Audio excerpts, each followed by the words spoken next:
సమరం హెల్త్ ఛానల్కు స్వాగతం.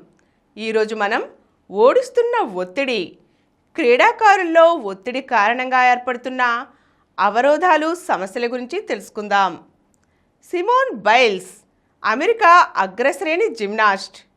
ఆమె ఎన్నో రికార్డులు సృష్టించారు. అయినా ఒకానొక సమయంలో జిమ్నాస్టిక్స్ కోర్టులోకి రావాలంటేనే భయపడ్డారు. తానిక ఏదీ సాధించలేనని కుంగిపోయారు.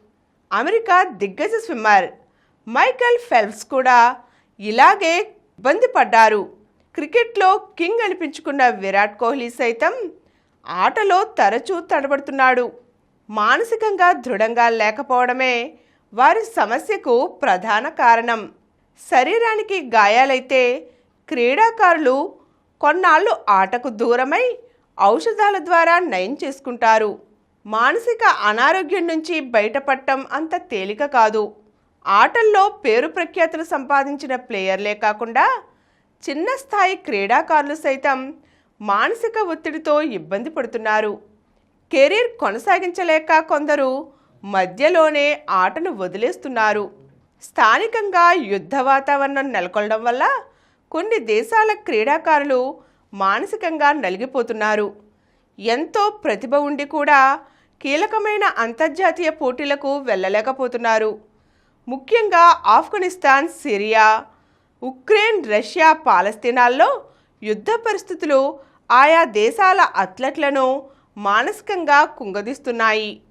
ఉక్రెయిన్పై దురాక్రమణ కారణంగా అంతర్జాతీయ ఒలింపిక్ కమిటీ రష్యా అథ్లెట్లపై నిషేధాన్ని విధించింది. దాంతో పారిస్ క్రీడల్లో రష్యా మునుపటిలా పతకాలు సాధించలేకపోయింది.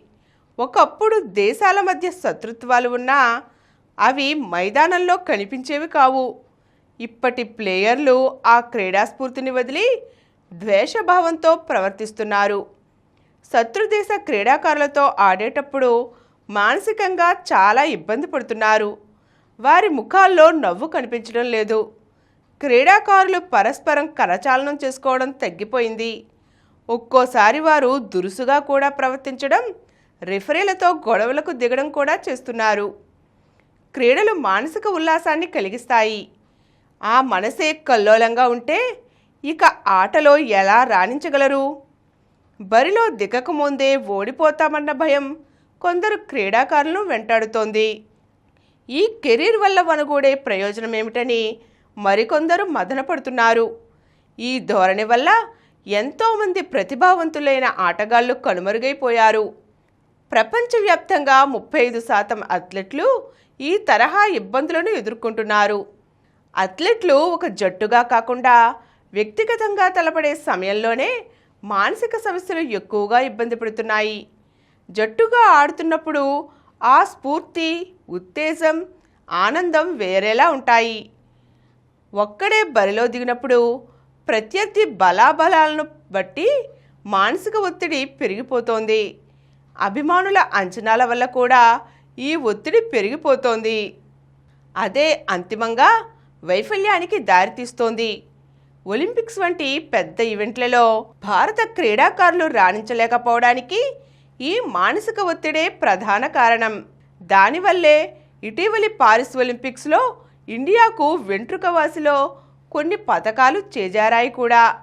ఒత్తిడిని అధిగమించిన అమెరికా, చైనా, జపాన్ అథ్లెట్లు తేలికగా పతకాలు గెలిస్తే భారత క్రీడాకారులు మంచి అవకాశం ఉండి చేతులెత్తేశారు.